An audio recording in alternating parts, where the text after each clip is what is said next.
Bismillahirrahmanirrahim. Assalamualaikum warahmatullahi wabarakatuh. Ketemu lagi dengan saya Siti Maksuma. Untuk kali ini kita akan belajar statistik terapan ya. Oke, untuk kali ini kita akan belajar analisis validitas dan reliabilitas. Tapi sebelum itu kita coba bikin datanya dulu ya. Oke, kalau kemarin sudah bikin judul gitu ya. Oke, sekarang bisa bikin datanya dulu. Kalau kemarin misalkan judulnya apa, variabel x-nya apa, variabel y-nya apa, kita coba ya. Sekarang ini saya kasih contohkan, misalkan variabel x-nya harga, kualitas, variabel y-nya minat beli ulang. Oke, nanti kalau untuk biar ini bisa dipakai untuk regresi, nanti datanya harus lebih dari 30 ya, karena harus regresi itu syaratnya lebih dari 30 data. Oke, saya pakai di sini 45 data. Skalanya 1 sampai 5 ya, pakai Likert 1 sampai 5. Di sini ceritanya nanti ada jawaban responden ada 4, misalkan 5 gitu ya. Misalkan ini responden nomor 1 berarti 4, sini 5, misalkan 4 lagi, 4 lagi, 4 lagi. Nah, harga ini adalah jumlah dari sini pertanyaan nomor 1, pertanyaan nomor jumlah dari pertanyaan nomor 1 sampai nomor 4 gitu. Ini jumlah pertanyaannya ya. Pertanyaan nomor 1 sampai nomor 5 itu jumlahnya. Harga adalah jumlah dari item pertanyaan nomor 1 sampai nomor 5. Oke, untuk nanti kualitas sama, nanti jumlahnya dari pertanyaan nomor 1 sampai kualitas nomor 4 begitu ya. Oke, nanti kita namanya juga fake data ya, ini datanya uji coba gitu ya. Kita bikin saja di sini ya, nanti kita ceritanya jawaban respondennya ini mungkin 4455 gitu ya. Oke, ini jangan lupa ini di copy aja ke bawah sampai terakhir biar nanti otomatis keluar ya. Nah, karena ini fake data ya bolehlah kita copy gitu ya biar cepat namanya. Tapi nanti kalau asli kalian penelitian ya enggak boleh seperti ini, karena ini harus data asli kalau penelitian ya. Ini kan ceritanya lagi data uji coba begitu. Oke, nanti kalian bikinnya boleh itu, tapi tidak boleh sama ya, tidak boleh sama antar mahasiswa. Boleh bekerja sama tapi tidak boleh sama begitu. Oke, nanti ini saya post dulu, saya bikin datanya dulu ya. Oke ya, ini gambaran data yang sudah jadi semua. Namanya fake data ya, data uji coba, data palsu karena dicoba aja, kita nyoba analisis. Oke, kalau sudah segini nanti di save, jangan lupa di save. Kalau misalkan nanti SPSS nya versi agak rendah, save S nya 2003 saja biar aman gitu ya, biar nanti bisa terbaca di SPSS nya.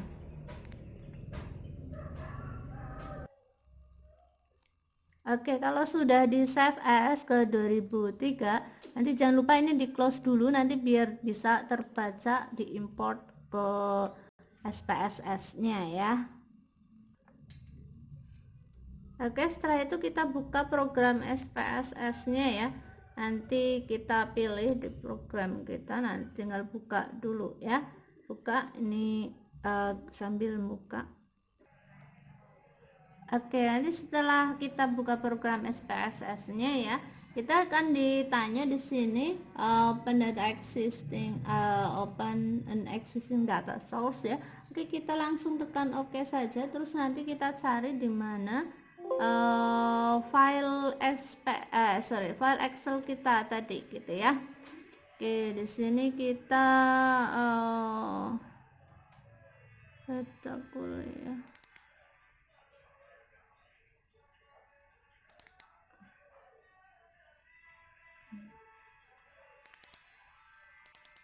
Oke, Kalau di sini Excel nggak kelihatan, jangan lupa kita file of types-nya di sini itu kita ganti all file ya, biar nanti kelihatan. Nah, ini di sini.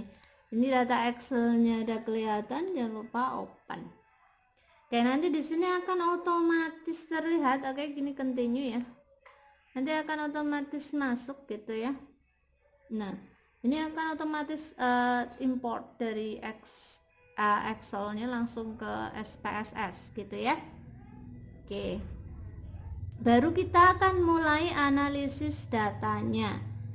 Oke, kita pertama adalah uji validitas dulu. Oke, langkah uji analisis validitas adalah analyze, correlate, bivariate, karena kita mau pakai Pearson correlation ya.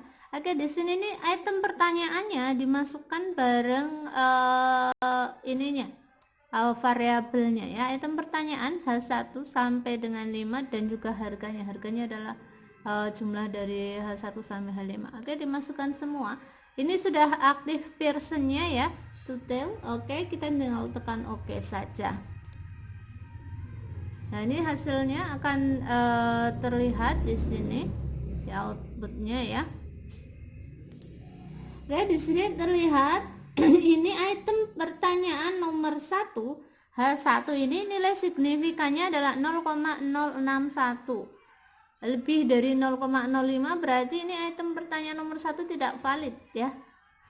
Karena nilai signifikan lebih dari error 0,05 gitu. Oke, untuk item pertanyaan nomor 2 adalah 000, 0,003, nomor 4 itu 0,009, yang kelima 0,005. Jadi yang tidak valid adalah item pertanyaan nomor 1. Oke, bagaimana caranya untuk membuat item pertanyaan nomor 1 ini biar valid? Langkahnya adalah bukan nomor 1, maksudnya biar variabel harga ini bebas validitasnya. Oke, jadi valid gitu ya. Jadi caranya ini yang item pertanyaan nggak valid itu di delete dari analisis. Oke, cara mendelete-nya di sini adalah kita masuk ke datanya, itu output ya, namanya ini output. Yang tadi output, yang ini adalah datanya. Oke, data pertanyaan nomor 1 kita tidak valid, kita hapus, klik atas, klik kanan, clear. Oke, caranya ya, tinggal H1 sampai dengan H5. Ini tadi harga kan jumlah dari H1 sampai H5, tapi H1-nya sudah berkurang, jangan lupa sini harganya, nilai harga juga harus berubah ya. Caranya untuk merubah dari SPSS-nya adalah transform compute variable. Di sini target variabelnya sama, masih harga gitu ya. Terus numeric expression ini H2 dimasukkan plus H3 plus H4 plus H5. Oke deh, selesai, tinggal klik oke. Nanti ditanya change existing variable. Oke, karena kita mau change yang sudah ada ya. Oke, jadi itu udah change. Nanti tadi kan 21, sekarang cek, oh ini sudah 17, berarti memang sudah penjumlahan dari H2 sampai H5. Oke, caranya kita ulangi lagi untuk analisis validitasnya, analyze regression, analyze correlate bivariate. Nah, ini di sini otomatis sudah H1-nya udah nggak ada ya, tinggal oke saja. Oke, apakah sudah bebas validitasnya? Kita cek lagi. Ternyata semua nilai signifikannya sudah kurang dari 0,05. Jadi semuanya sudah valid. Oke, itu hal serupa harus dilakukan untuk semua variabelnya nanti ya. Oke, itu tadi harga. Kalau sini begini caranya, tadi kita mau ke variabel selanjutnya, ini ada settingan tadi, kita reset dulu, reset.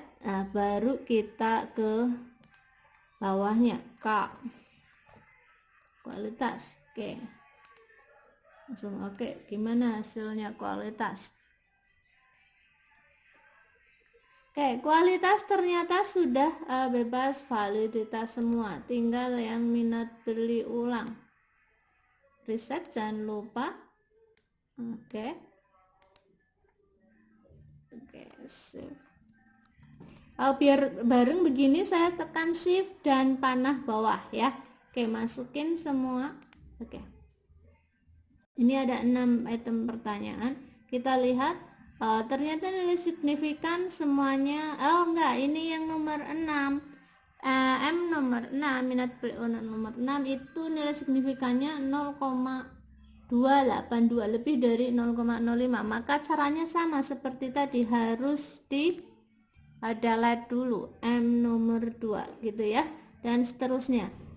Oke, ini outputnya nanti kita copy. Kalau sudah, nanti kita copy ke Word gitu ya, bisa di copy ke Word. Oke, dipaste di sini, nanti kita bahas.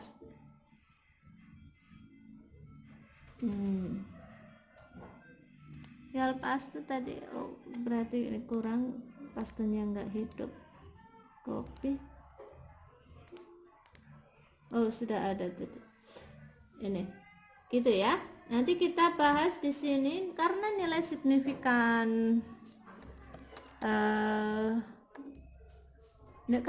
signifikan kurang dari 0,05, maka kualitasnya atau pertanyaan variabel kualitas dinyatakan sudah bebas dari uji validitas, sudah valid begitu ya. Oke, itu uji validitas. Selanjutnya adalah uji reliabilitas. Di sini langkahnya adalah analisis scale, reliability analysis. Oke, yang di sini yang dimasukkan adalah item pertanyaannya saja ya. Tadi kalau yang memang H1-nya sudah nggak ikut ya, tinggal H2 sampai H5. Oke, itu adalah reliabilitas untuk harga. Besarnya berapa? 0,355. Oke, ini kalau dipakai Pak Hozali itu kalau Pak Hozali kurang dari 0,6 itu tidak valid, ya tidak reliable. Tapi kalau pakai R hitung R tabel ini nanti dibandingkan nilai R hitung, ini nilai R hitungnya dengan R tabelnya, dan biasanya itu lebih longgar kalau dibandingkan antara nilai R hitung dengan R tabel. Cara melihat R tabelnya nanti bisa dilihat di tabel statistik ya. Oke, kalau menurut Pak Hozali ini kurang dari 0,6, jadi tidak reliable. Oke, nanti kita lihat variabel selanjutnya, scale reliability analysis. Jangan lupa riset, coba K-nya sorry, sampai kualitas saja, K4 berapa nilai reliabilitasnya? Ini 0,523. Oke, kalau menurut Pak Hozali masih tidak reliable. Tapi kalau memang nanti penelitian kalian begini hasilnya, kalian cari hasil-hasil yang kriterianya agak longgar dikit, itu bisa dibandingkan antara R hitung sama R tabelnya gitu. Kalau ini nilai R tabelnya ini nggak kelihatan, saya copy ke Word dulu. Kalau nilai R tabelnya sama R hitungnya lebih rendah, jika R hitung lebih besar dari R tabel, maka bisa dikatakan item variabel sudah reliable gitu. Jadi kalau misalkan nanti nilai reliabilitasnya tinggi, kontak alfanya itu bisa pakai yang acuannya Pak Hozali. Tapi kalau misalkan rendah begini, bisa pakai acuan yang lebih longgar begitu ya. Jadi pintar-pintar memilih kriteria. Oke, jadi nilai kontak alfa 0,523 ini kita bandingkan dengan R tabel ya. Kita cari R tabelnya di sini. Kita pakai, kalau dua arah itu di 0,025, kalau satu arah berarti 0,05 gitu ya. Ke bawah kita cari N-2, berarti carinya 45-2 berapa? 43 di 43 0,2940. Oke, Oke, di sini terlihat bahwa nilai konbak alfa 0,523 lebih dari nilai R tabel 0,2940, maka variabel kualitas bisa dinyatakan reliable. Oke. Kalau sampai kalau sampai kurang dari 0,2940 itu berarti tidak reliable. Caranya bagaimana untuk membebaskan reliabilitas? Itu caranya cuma satu, tidak mengikutkan variabel tersebut ke analisis selanjutnya. Oke, begitu. Itu untuk hasil cara analisis dan juga hasil uji analisis validitas dan reliabilitas dan cara interpretasinya ya. Oke, semoga bermanfaat dan semoga ilmu kita jadi jariah dunia akhirat. Kalau ada kesalahan saya minta maaf. Wabillahi taufiq wal hidayah. Wassalamualaikum warahmatullahi wabarakatuh.